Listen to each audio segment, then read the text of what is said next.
Untold every day. Real people, raw stories.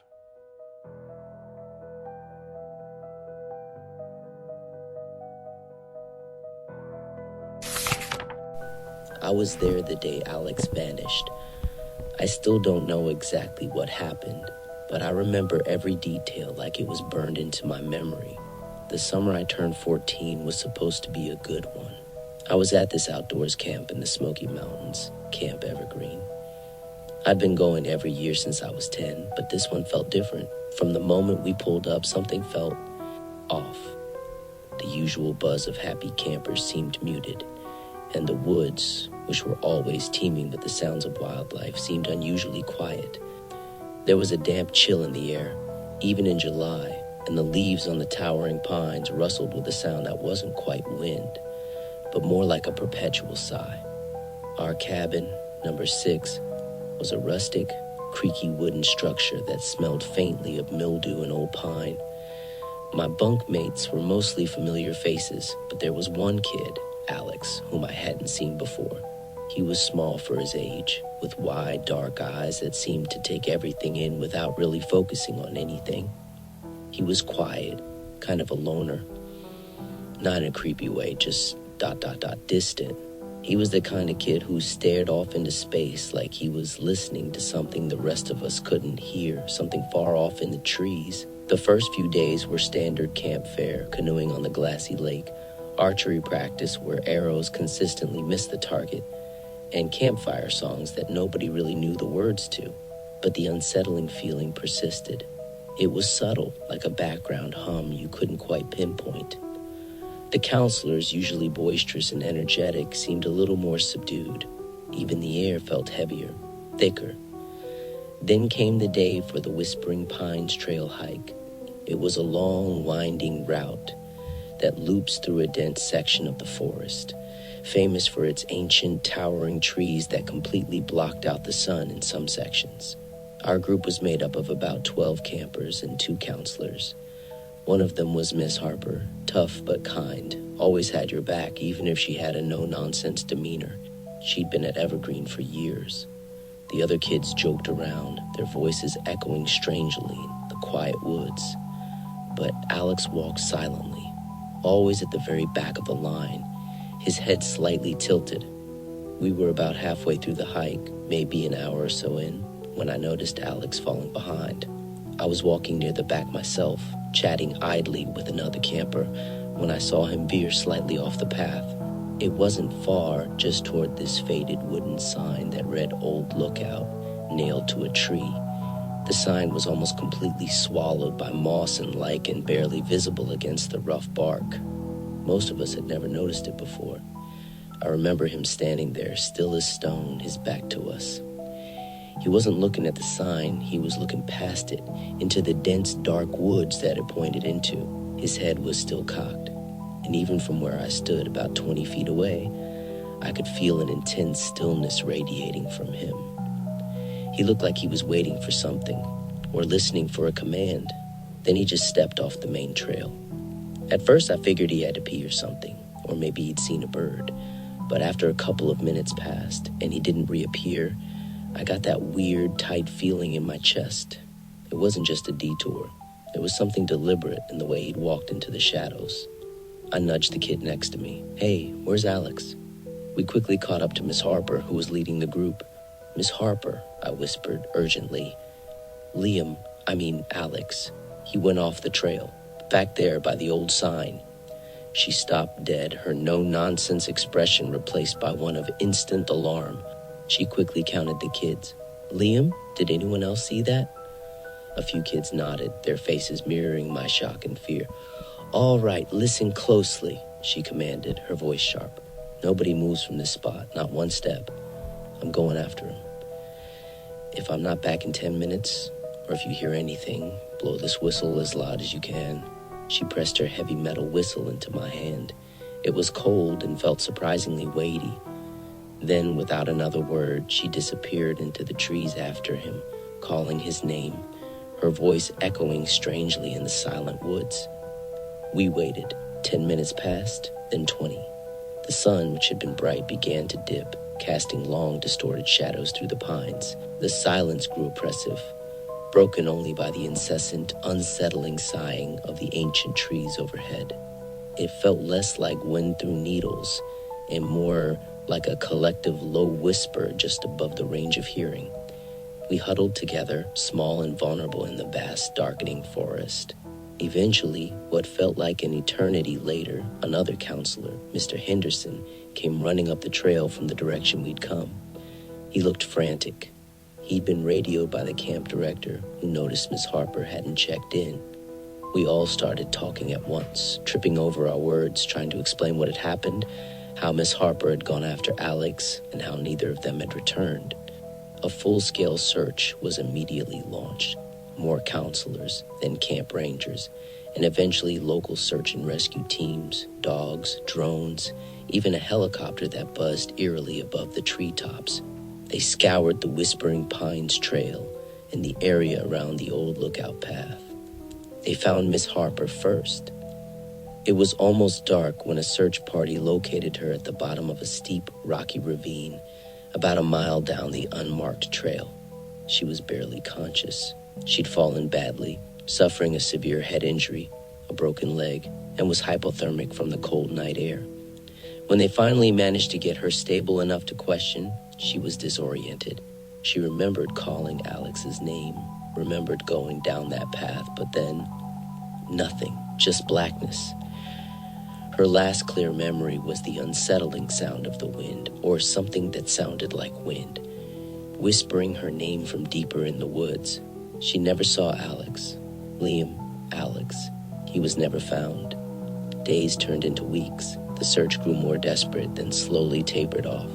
His parents came to camp, their faces etched with unbearable grief, their eyes haunted. The official story that emerged was chilling enough. Alex had a history of sleepwalking, sometimes even walking while awake in a trance-like state during periods of stress. The theory was he'd had an episode, wandered off, and gotten hopelessly lost. But he had never done anything like this before, never just walked away from everything. But I don't know. I was there. I saw the way he looked at that sign, like it was calling him, like something on that forbidden path was pulling him in. And sometimes, even now when I'm hiking alone in quiet woods, I swear I still hear whispers in the pines, a low, continuous sigh that feels too deliberate to be just wind. And I always stay on the trail. That day changed my perception of summer camps and of the wilderness itself. It taught me that some secrets the woods hold are meant to stay hidden, and some paths, once taken, never lead back. Story 2. I still don't swim in lakes, not after what happened to Mateo. It was the summer I turned 17. My first real job as a junior counselor at Camp Bullfrog Lake, tucked away in the sprawling state parks of Illinois.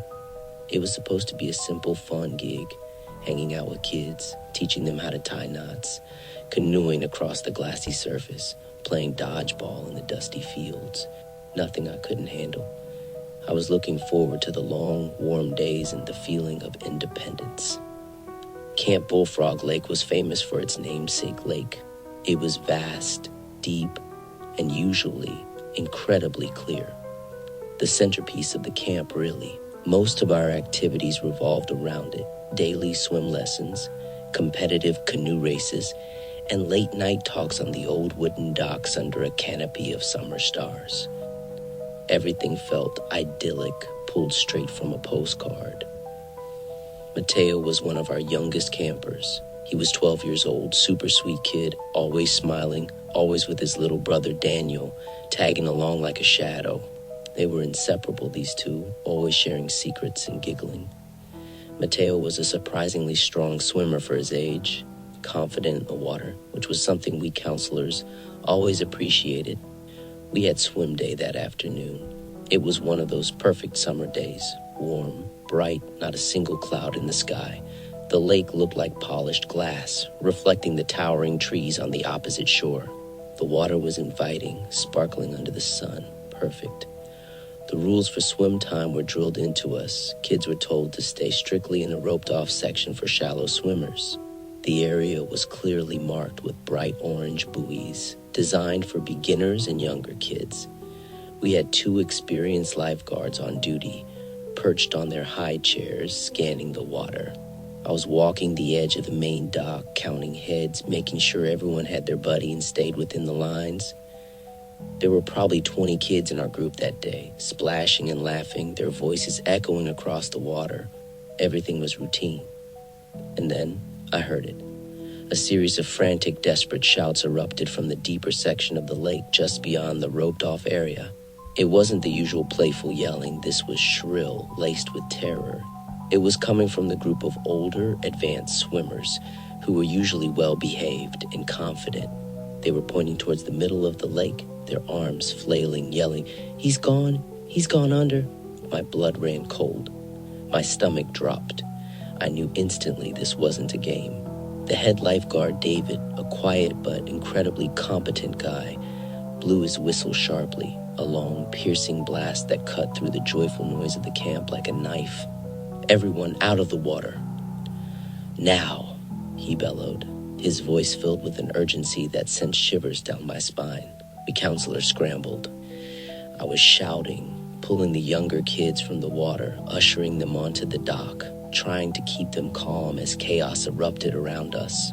Meanwhile, David and the other advanced swimming counselors were already racing towards the spot where the shouts had come from, diving into the deeper, darker water. A boy, apparently Mateo, had gone under and not resurfaced. He was considered one of the best swimmers in the camp, a natural in the water, which made his disappearance even more terrifying. The search was immediate and desperate. Counselors plunged into the water, diving repeatedly into the deep, murky sections, their faces grim.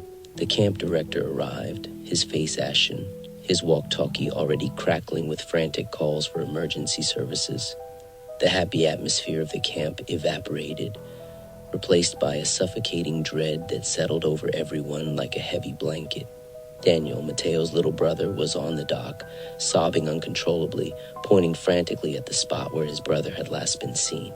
Divers arrived within the hour, their boat cutting precise lines across the usually placid lake. Their lights, powerful and stark, pierced the deepening twilight. Hours passed. The sun began to dip below the tree line, painting the sky in a beautiful, horrifying sunset of oranges and purples. Hope dwindled with every passing minute, replaced by a cold, hard certainty. We stood on the shore, silent, our hearts heavy, watching the boat move back and forth, back and forth. Mateo's parents had been called and were on their way, a truly awful thought. Around midnight, long after the search had been officially called off for the night due to visibility, the divers surfaced with something. It wasn't Mateo. It was an old, heavy fishing net, a tangled mess of monofilament, lead weights, and what looked like parts of a broken, rusted motor. They'd found it snagged on something at the very bottom of the deepest part of the lake, right where Alex had gone down.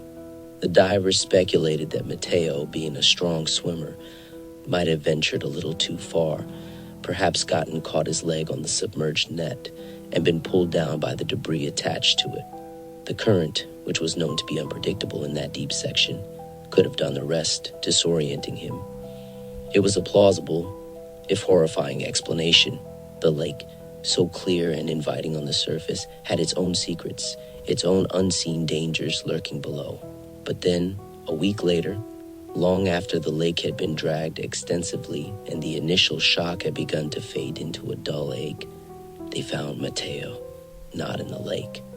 He was found miles downstream, tangled in some reeds at the edge of a small river that fed out of the far side of Bullfrog Lake.